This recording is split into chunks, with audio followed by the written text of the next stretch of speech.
Good day.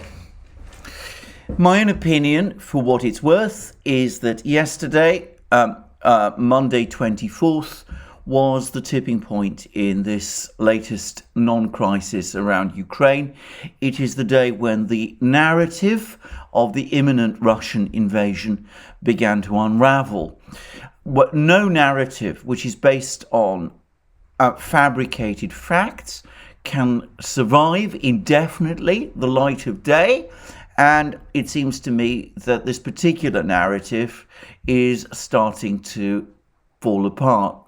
We've seen this happen previously. We saw this happen, obviously, with the weapons of mass destruction in Iraq all the way back in the early 2000s, and we saw it recently, more recently, with the Russiagate hoax, conspiracy theory, scandal, call it what you will, the part of the Russiagate conspiracy theory which alleged that Donald Trump was an agent of Moscow and that the Russians and he conspired together to steal the 2016 election.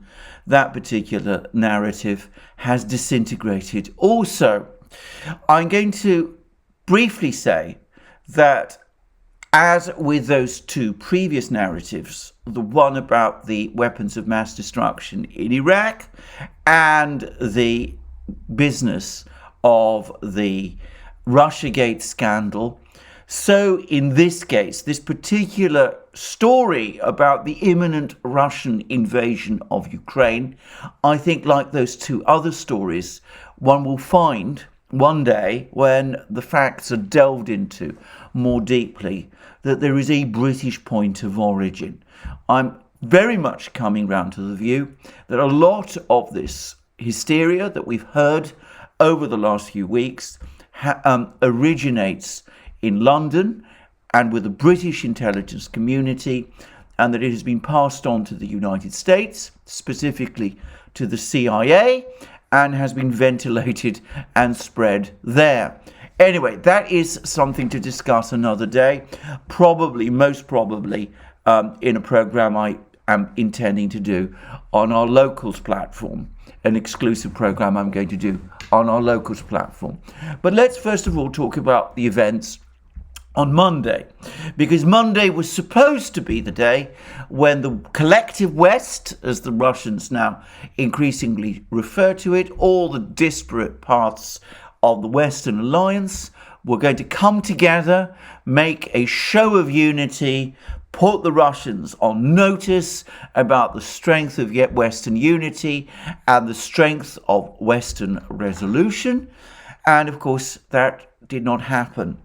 The first thing to say is that these shows of Western unity were supposed to be orchestrated around a series of meetings which took place between EU foreign ministers, with Antony Blinken, the US Secretary of State, remarkably and very interestingly in attendance. Note, by the way, that the Americans were invited to this meeting of EU foreign ministers, but the British, to their intense exasperation, were not.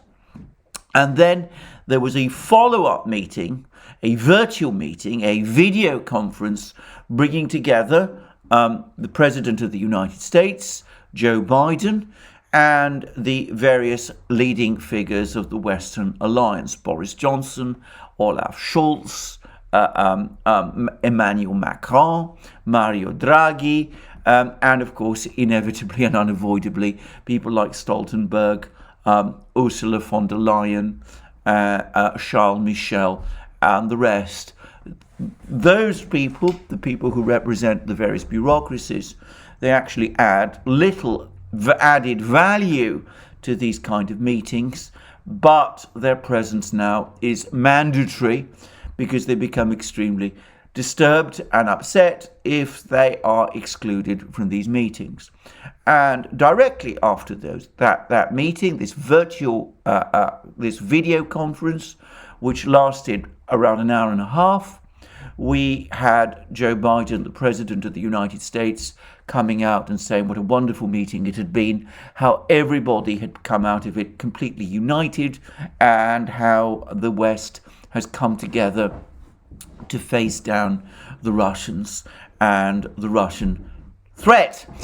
The problem is that when you actually look at the readout that the United States has provided of this meeting, the White House has provided of this meeting, you find in it absolutely nothing that is actually new. In fact, it's a recitation of all the old cliches, how the West is agreed that there must be sanctions in the event of Russian aggression against Ukraine, how the West supports Ukraine's territorial integrity and sovereignty, how the West is united against Russian aggression, all those sort of things.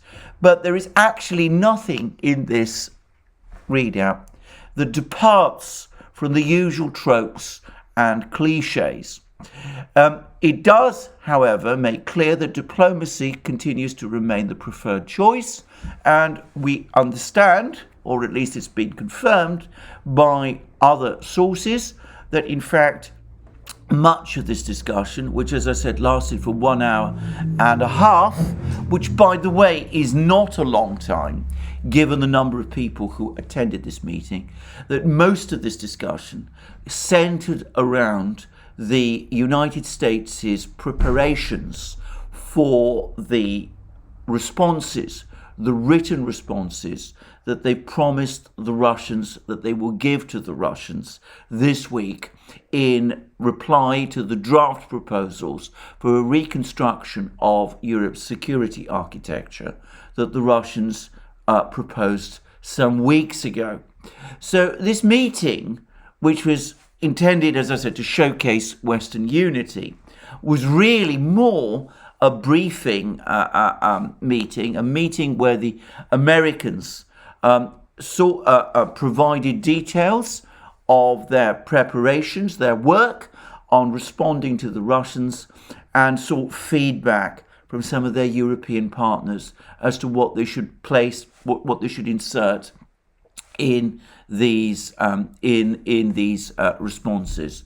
And that might explain, by the way, why alongside the usual leaders of the Western Alliance, people like Scholz, Macron, and the rest, the Poles were also represented at this meeting, because obviously they have a particular concern that the United States might, as the Poles would say, sell them out to the Russians if the United States made agreements on these security guarantees. It must be stressed, however, that with such a large group of people brought together in a video conference in that kind of a way, 1.5 hours is clearly not enough for a proper and thorough and detailed discussion to have taken place. It's most likely that there's been more discussions going on along the margins between various officials at lower and middle levels, and that's probably where the real work is being carried out. But that is, as I said, it's inconceivable that this was a proper briefing, even though it was set up that way. Now, alongside all of that, we had the big moves by the United States and Britain, which I've already touched on in my previous video, to communicate the strength of Western unity and Western resolve to the Russians. The first was this announcement by the United States that 8,500 US troops stand in readiness to be deployed to Eastern Europe. Now, this has attracted world headlines, but it's important to stress that there's actually not been any decision yet to deploy these troops. And again, if you pass the announcements carefully and you read carefully what the Pentagon spokesman, Admiral Kirby, said, you will realize that these troops, who make up the Pentagon's Rapid Response Force, all that has happened is that the period of notice that has been given to them for rapid deployment to Eastern Europe has been reduced from 10 days to 5 days. So in the event, for example, that there was a Russian attack on Ukraine, they would be deployed, they would be prepared to be deployed to Eastern Europe within 5 days. Now, I'm not entirely clear what that actually means, whether that means that those troops would arrive in Bulgaria and Romania in 5 days, or, which by the way I think more likely, it means that the preparations for them to start to be deployed would take 5 days. But whichever it is, this is a totally irrelevant deployment with respect to what is going on in Ukraine itself. And in truth, it looks much more like a PR exercise, an exercise to make it look both to the Europeans and to the Russians, to give them the impression of US resolve. And that, by the way, is how it is being reported in Russia.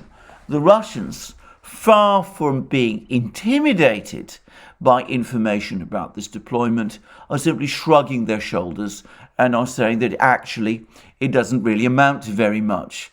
And when one looks at this, when one unpacks the realities of it, one has to agree. So this announcement actually means rather less than it says. Now, there's been a lot of talk about how these 8,500 US troops, there would be a follow-up of another 40 to 50,000 troops behind them in the event that they were deployed. But I think that this is based upon a certain misunderstanding. NATO has a rapid deployment force, or what it claims is a rapid deployment force, made up of various contingents from various NATO member states. And that is what makes up this 40 to 50,000 force that one has been hearing so much about in the media over the last few days. If you read this carefully, you realize that it is in fact that force, that NATO force, that is being referred to. And it is made up, as I said, of contingents from various armies that make up the NATO alliance. Some of these units probably are not, to be realistic about it, particularly enthusiastic about being launched into battle against the Russians. And in truth, this is a force, or rather the parts which make up the force, are already scattered principally around Europe. And in effect, if this force were to be redeployed, it would be a redeployment from one part of the NATO alliance to another part of the NATO alliance, a part of the NATO alliance admittedly closer to Russia, but not a part of the NATO alliance that would in effect provide an opportunity for direct interference in any fighting in Ukraine itself. And I'm going to say straight away that my own personal view about this NATO rapid deployment force is that it is considerably less than the sum of its parts. If this force were to be brought together in that kind of way, what you would actually have is a hybrid force made up of all kinds of units from different militaries, none of which taken together would make very much of a cohesive whole. Besides, I think it's most unlikely that NATO is actually looking to deploy this force anytime soon, because I think in NATO they recognise that doing so would not just be an extremely alarming signal, but one which would indeed once again expose the military deficiencies of the NATO alliance. Here I'm going to say my own opinion. I think that by the time those US troops arrived in Europe, assuming a war were to start in Ukraine tomorrow, by the time those US troops arrived in Europe, by the time all those NATO forces were deployed, the war in Ukraine would be, to all intents and purposes, over. I think that there is no comparison between the size, cohesion, and centralized command of the Russian military in this part of the world and this cobbled together force that NATO is talking about. I think that, as I said, deploying it would simply expose yet again NATO's inadequacies. So anyway, those were the moves which were intended to highlight NATO's resolve and its unity. But in fact and in practice, as I said, when one goes behind these big headlines, which are the headlines which have been principally the focus of Western media commentary, if we go behind those headlines, we see that the divisions are still there, and in fact they're getting stronger, and that they are becoming stronger in a way that increasingly highlights the extent to which this whole narrative is now starting to unravel. And the single event which has precipitated this, and which has caused the greatest anger amongst many European governments, and also, by the way, in Ukraine itself, was that disastrous decision made by unclear who to start withdrawing diplomatic staff and families of diplomatic staff from Ukraine, that decision taken by the United States and Britain. The first thing to say is that it has incensed the Ukrainians.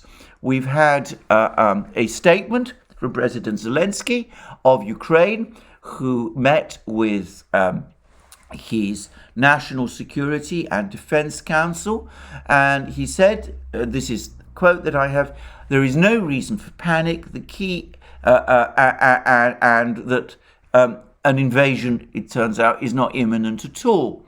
Then we had comments from Prime Minister Denis Shmyhal of Ukraine.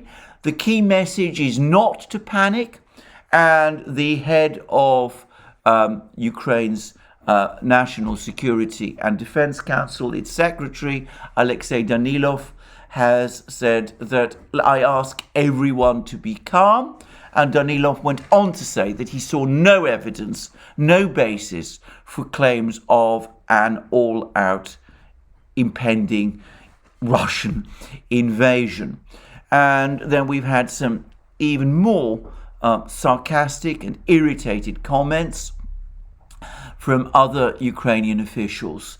We've had a comment by some unnamed official talking to BuzzFeed, and BuzzFeed reports that this is an anonymous official close to Zelensky, and this person says that the fact that the US was the first one to announce this move, he's referring to the evacuation of families of diplomatic staff and of some diplomatic staff, is extremely disappointing. Quite frankly, these Americans are safer in Kiev than they are in Los Angeles or any other crime-ridden city.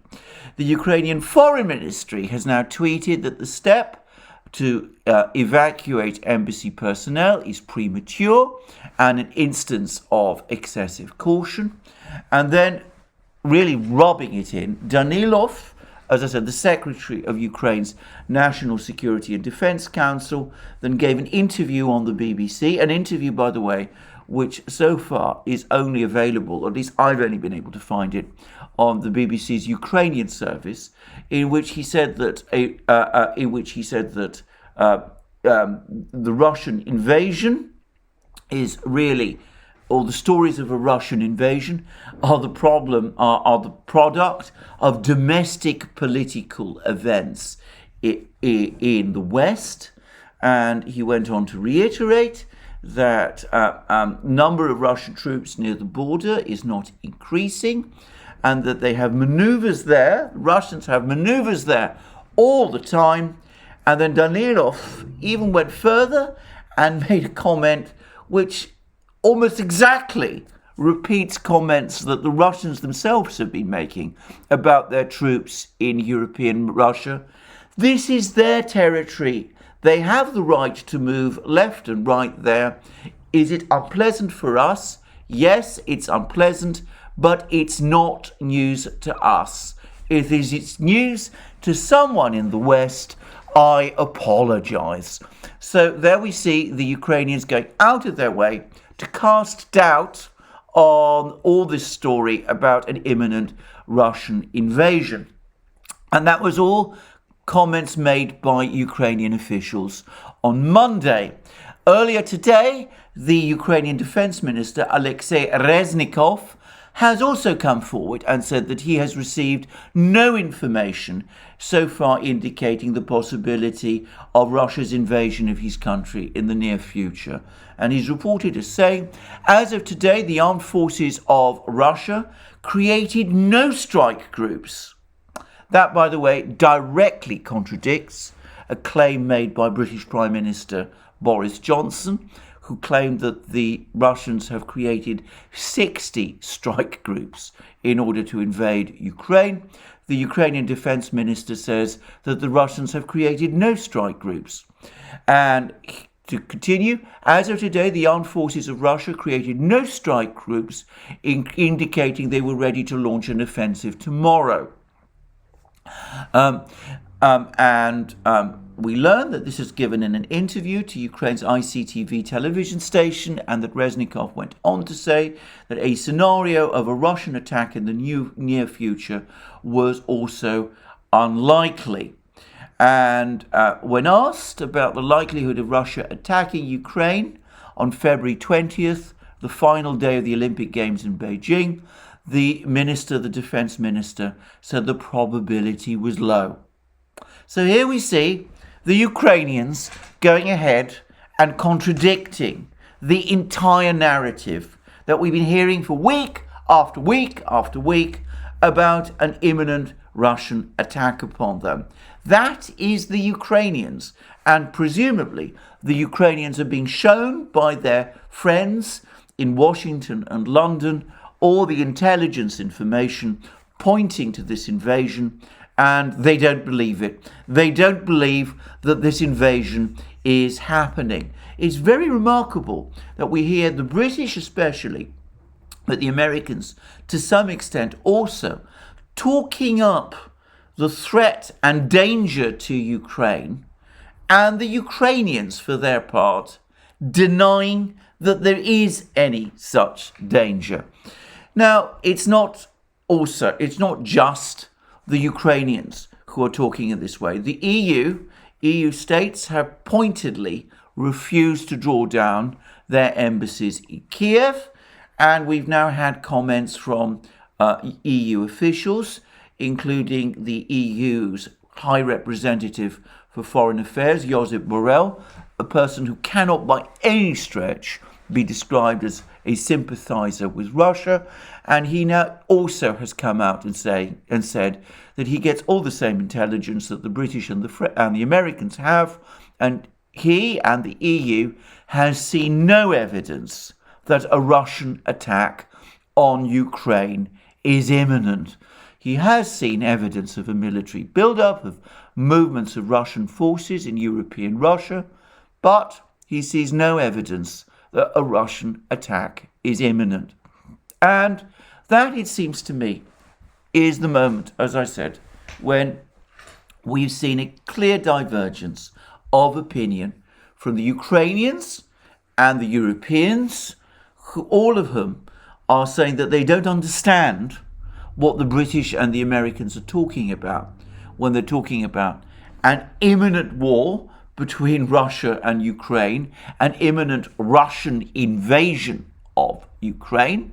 So we see a divergence between the Europeans and the Ukrainians, and the Americans and the British, who've been spending the last 2 months talking endlessly about the imminent attack on Ukraine, which is supposedly being prepared by the Russians and which is about to be launched by the Russians at any moment, which, however, that moment never seems quite to come. Why is there this divergence? Well, there's a straightforward and very simple answer. The British and the Americans are only minimally affected, or at least they're less affected, perhaps not minimally, they're less affected by any economic or military blowback from a crisis with Russia in Europe, whereas for Ukraine, it's an existential matter. I think the Ukrainians perfectly well know that if there was a war with Russia, Ukraine would not survive it. And of course, the Europeans know perfectly well that a sanctions war with Russia, which might lead to an interruption of Russian gas deliveries to Europe, would be an economic catastrophe for them. So the Europeans and the Ukrainians want to downplay this crisis and are looking at this in realistic terms, and one gets the sense that they're becoming increasingly irritated and annoyed at the way in which the Americans and the British have been talking this crisis up. Now, in addition to all of this, we learn that one particular European leader is launching his own diplomatic initiative to bring all of this talk about an imminent war to a close. And that leader is President Macron of France. And there is talk, increasing talk, that he's preparing to have some kind of a meeting with Russian President Putin. Might be a virtual meeting, or it might be some other kind of meeting. It might just be a telephone call. But apparently he's going to propose certain steps towards a de-escalation of the crisis, or what he calls is a de-escalation of the crisis.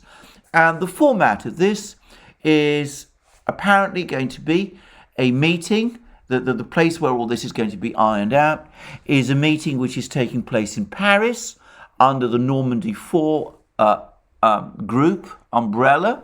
This is the grouping of 4 states which are supposed to supervise the Minsk agreement and to achieve the implementation of the Minsk agreement. That is to say, Germany, France, Ukraine and Russia. There's supposed to be a meeting of political advisors from these 4 states. There's supposed to be a meeting in Paris, pending. The Russians have confirmed they will attend. And Macron apparently is working now towards a arrangement in which the Ukrainians delay, put off the law on so-called autonomy for the Donbass, which they have been which has been working its way through the Ukrainian parliament, and which Ukraine has been seeking to impose on Donbass unilaterally without negotiations with the leaders of the Donetsk and Lugansk People's Republics, something which is completely unacceptable to Russia and which the Russians consider to be a violation of the Minsk agreement.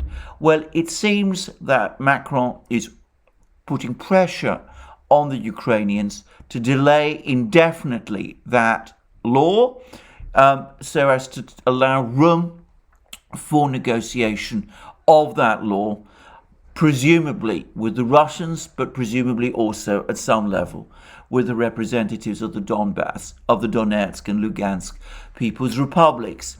And in addition, there are supposed to be de-confliction measures on the contact line, an exchange of prisoners and those sort of things. And the Russians will issue a statement explaining their intentions, which of course will not be difficult for the Russians to do. The Russians will simply say that they have no plans to attack Ukraine, that they want an implementation of the Minsk agreement. So that seems to be the steps that Macron is taking to diffuse this crisis. And I suspect that despite all the storm and anger and criticism of Macron that there's been in the English language media, in the media in the United States, and especially in Britain, Macron almost certainly has here the support of the Germans, who are participating in these discussions, and the support of other key EU states like Italy and Spain, and even smaller countries like Croatia and Greece and the rest. So it seems to me that we're probably past the worst, the peak point in this crisis. I mean, I'm not absolutely sure that that is the case. It could be that there will be more attempts over the next few days and weeks to revive this narrative of an imminent Russian attack on Ukraine. But to be realistic, I suspect that this is unlikely. I suspect that it's becoming increasingly difficult to sustain this narrative, with the Europeans becoming increasingly irritated and annoyed by it. And by the way, if one looks at the various communiques issued by the NATO foreign ministers, and especially that readout of that meeting between Biden and all those NATO leaders, and EU leaders, it becomes fairly clear that the sanctions package that we've been hearing so much about hasn't yet been agreed. There are still discussions underway about it, with the Germans presumably, and the French no doubt, pushing back on some of the more extreme ideas, and with the Americans and perhaps the British forced in the face of this possibly to give ground. So I think we are probably past the peak point of this particular crisis. Now, that begs the question again, and as I said, of why this crisis has blown up in the first place. Was it because of the Russian deployments in European Russia, this steady incremental build-up of Russian forces in European Russia? Did that spook someone in London and perhaps Washington? Was it intended, as Danilov perhaps hints, to help Boris Johnson out of his problems, to stir up some kind of massive crisis in Ukraine, or at least to manufacture the appearance of a crisis in Ukraine?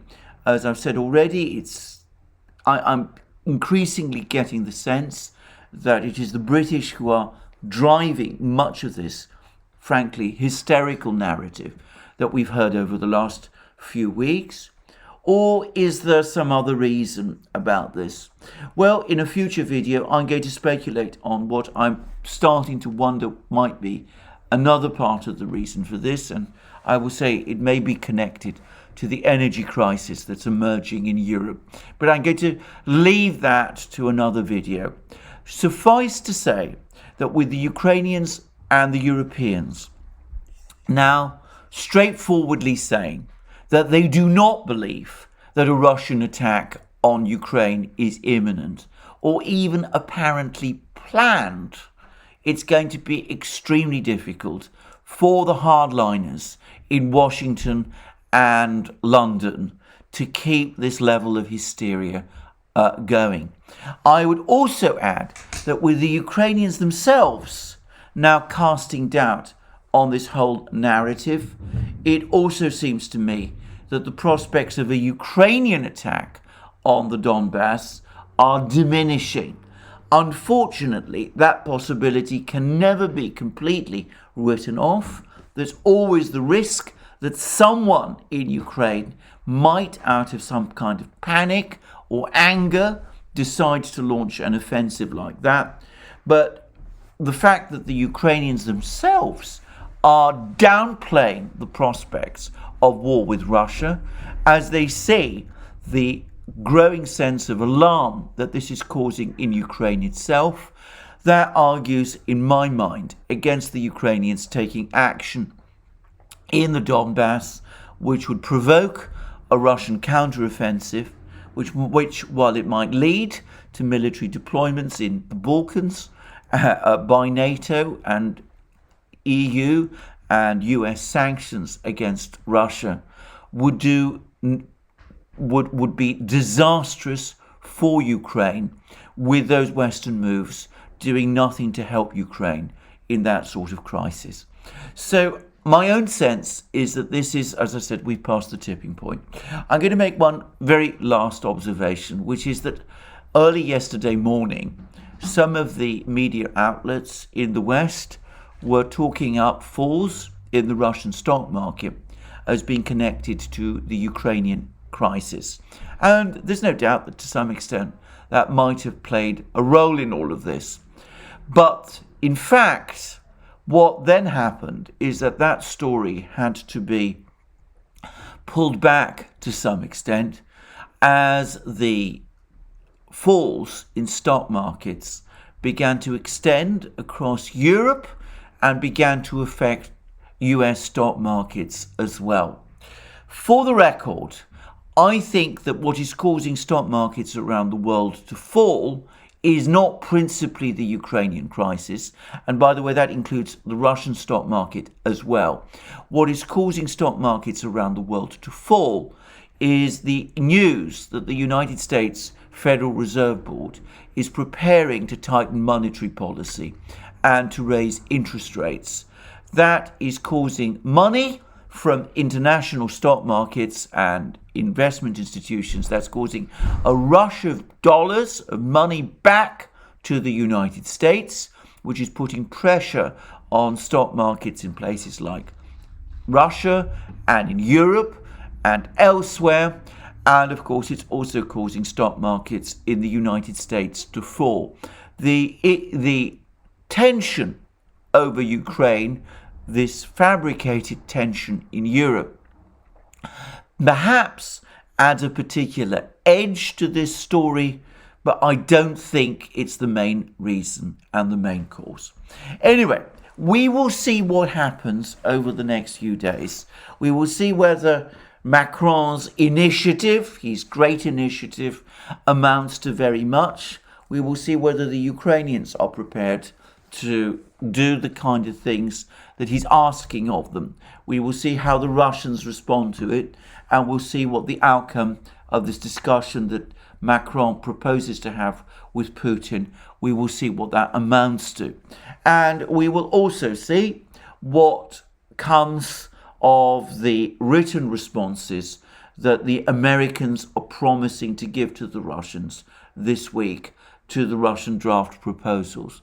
As I've discussed in previous programs, the Americans want to keep these responses secret. They've asked the Russians to keep them confidential. So it looks as if we're not going to see these responses. A sign perhaps that some sort of negotiation is pending. I'm going to round off this video by mentioning two very interesting articles which have appeared. One, again, is the financial in the Financial Times, and it's by a gentleman called Robert Hunter, who is a former US diplomat and who was US ambassador to NATO between 1993 and 1998. The other is by Dmitry Trenin of the Carnegie Moscow Center, one of the most interesting commentators on Russian affairs, somebody who is extremely well informed about Russian security concerns and issues. And in the case of Robert Hunter, he starts his very interesting article in the Financial Times. And remember, as I've said before, the Financial Times looks like it's being increasingly used by US officials and US commentators as their sounding board for discussing US policy. And he begins by saying, Ukraine will never join NATO, and there will be no war between Russia and the West. The first has long been assured. The second will depend on whether Vladimir Putin and Joe Biden follow the tried and tested methods of international diplomacy. And then he discusses the history of the invitation that was made, that disastrous invitation that was made to the Ukrainians and the Georgians at the Budapest summit in 2008, about how this was supposed to set the scene for Ukraine one day joining NATO. And he actually goes and he discusses that and his cynicism about the summit, which happened in Bucharest, by the way, not Budapest. His cynicism about it and about what actually was promised to the Ukrainians and the Georgians. And this is, remember, from a US diplomat, a NATO insider. His cynicism is a wonder to behold. The second Bush administration, he then goes on to say that an applicant can apply to join NATO, but it cannot necessarily assume that that application will ever be agreed. And this is not something that was well understood by either Ukraine or Georgia, and it was not something that the second Bush administration understood either when it pushed for a membership action plan for Georgia and Ukraine at the 2008 Bucharest NATO summit meeting. And then he goes on to say other allies rebelled, but to keep Bush from going home empty-handed, they agreed that Ukraine and Georgia will become members of NATO. In Diplo speak, that means never, and was understood as such. In other words, even in 2008, it was clear amongst most NATO states that Ukraine and Georgia would never join NATO, and that this supposed agreement that they one day would was intended to pacify an otherwise angry George W. Bush. That may be true, it may have been as cynical as that, but all I would say is that if it was done that way, that was a disastrous mistake. It has been the point of origin of the 2008 Georgia-Russia war, with Georgia launching that war in the hope that it would facilitate its NATO entry, and it was the ultimate cause of the Ukrainian crisis, which we've had ever since. So it was an act of diplomatic cynicism, if we are to believe Robert Hunter, but one which has had disastrous consequences. But then Robert Hunter has gone on to say that there will now be some kind of a deal, that there's some kind of a negotiation for some sort of a deal, and he gives some kind of outline to what that deal will mean. And it's perhaps worth quoting some of his words in full. He says that the current crisis in Ukraine is the next step in Putin's bid for Russia to play in big leagues again and to be recognized as such by the US. It is doubtful that he has ever intended to invade, which would make Russia a pariah state for years to come. For his part, Biden signaled a desire to talk by ruling out a role for US military forces. Russia then signaled its readiness to resume diplomacy by tabling 2 draft treaties. Diplomacy is thus now front and centre, with only the terms of agreement to be hammered out. The US has the tougher job. Putin has an audience of 1, whereas Biden has to deal with 29 allies: Ukraine, Georgia, and other members of the Organization for Security and Cooperation in Europe, and critics at home. The outcome will recognize that Ukraine will not join NATO and that countries will still be allowed to apply, although there are no serious countries left on the list of potential new members. Additionally, the two sides will agree to confidence-building measures. These are already on the table, and the NATO-Russia Council has been resuscitated. The US also needs Russia to end cyber attacks and interference in US and European democracies.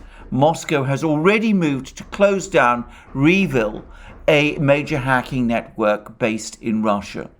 The message from the Geneva meeting last week between US Secretary of State Antony Blinken and Russian Foreign Minister Sergei Lavrov was clear. The crisis has moved into the deal-making stage. It is just the terms that have to be worked out. Well, I don't agree with every point that Robert Hunter makes. I don't agree with some of the cynicism that he brings to this issue. But fundamentally, I think he is right. As I said, I think we've passed the tipping point. I think that from now on, it's going to be the hard grind of negotiations. until eventually the point is reached when steps are taken to really diffuse and bring the Ukrainian conflict internally to an end through the route set out in the Minsk agreement, and with some kind of acceptance or recognition that Ukraine will never join NATO. Beyond that, I am sure that the Russians will, contrary to what Robert Hunter believes, press on with their demands for legally binding security guarantees, but I understand that that will take a long time. And this brings me to that other article, a brilliant article by Dimitri Simes, in which he essentially says the same thing. He also says that the crisis at the moment is probably at a kind of tipping point, but he also outlines some of the origins. And he says that until fairly recently, the Russians were too weak to actually push back on NATO actions, on Western and American actions. But then he says that the attitude changed at the start of 2021. That spring, Russian troops began large-scale military exercises along the Ukrainian border. US intelligence suspected the drills could be cover for preparations to invade Ukraine. Unable to ignore Russia's actions, US President Joe Biden invited Putin to meet with him in Geneva, even though Russia had not previously been among the White House's priorities. The tactic of forcing Washington to engage in talks with Moscow was actually voiced by Putin back in 2018 in an address to both chambers of the Russian parliament. Presenting a range of new weapon systems, the Russian president said of the United States, "No one listened to us before, well, listen to us now." The sole practical result of the two presidents' meetings in Geneva were the start of Russian-US security consultations on strategic stability and cybersecurity. However, on Ukraine, the Minsk process aimed at ending the conflict reached a diplomatic impasse, even as NATO increased the scale and frequency of its military exercises in the Black Sea area. In fact, the situation on Russia's western and southwestern borders only worsened. The situation forced the Kremlin to return to its tactic of using force to put pressure on the White House. In the late fall of 2021, US intelligence reported a growing threat on the Russia-Ukrainian border. And then he goes on to discuss, Simes again goes on to discuss the negotiations, and he then says that Russia's tactic of forcing the United States to the table has worked. Building on this initial success, Moscow has presented the Americans and their allies with a draft treaty and agreement outlining Russia's demands of the West on the issue of European security. And though last week's talks did not lead to a breakthrough and could not do so, for the first time now, these issues are on the table, and that the Russians have already pressured the Americans into agreeing to negotiations, for example, on restricting deployments of intermediate missiles. And Simes then goes on to say that not so long ago, Moscow would have viewed this as a major diplomatic win. Now, however, the bar has been set much higher. Russia has insisted that the talks focus on its binding demands, not to expand NATO into former Soviet states, not to position offensive weapon systems in Europe that could reach Russian territory, and to withdraw military infrastructure established by NATO in Eastern Europe. And then Simes Trenin, not Simes, then goes on to outline some of the possible results of the talks, which he clearly believes are going to proceed from this point on. He too accepts that there will be an implicit, indeed some kind of explicit acceptance by the Western powers that Ukraine is not going to join NATO, not now and probably not ever. And he also thinks that when the Russians talk about the dismantling of NATO infrastructure in Eastern Europe, it is the anti-ballistic missile systems in Romania and Poland that the Russians are particularly focused upon, and that is something that will probably eventually happen. And he talks also about how the Russians have finally succeeded in getting the United States to take their concerns and interests into account. Now, again, there is much about Trenin's article with which I don't agree, but again, over the overall thrust of where this is now going, about that, I do agree. So here we are, probably past the tipping point of this immediate crisis, a point where the Europeans and indeed the Ukrainians are now diverging from the hardliners in Washington and London, where the British in particular are starting to look uncomfortably isolated, and when the groundwork is being perhaps set for some kind of prolonged and very difficult negotiations which might not lead to any safe outcome, but the outlines of which are being discussed by people like Trenin and Hunter, at least from a Western perspective. I think that tipping point has now been reached. We will see whether I'm right. Well, thank you for joining me again today for this program. I look forward to you joining me again in future programs, both on this channel and on our main channel, the Duran, where I do programs with my colleague and friend Alex Christoforou. And please also remember to check us out on our locals platform, where, as I said, I'm doing an increasing number of publishing exclusive material, including exclusive videos, and of course I do my live streams there at 1400 hours Eastern Standard Time, 1900 hours London time, every Wednesday. So you can join me there by joining us on Locals, and you'll find links under this video, and you'll also find links to the various other platforms where you can also find us: BitChute, Library, Rumble, Odyssey, SuperU, and all the rest. And if you want to support our work, you can find links under this video to Patreon and Subscribestar, and you can also support us via our shop by going to our shop, buying the amazing things that you will find there, like our famous Duran mugs, and also don't forget, if you've liked this video, to tick the like button and to check your subscription to this channel. Thank you for joining me again today.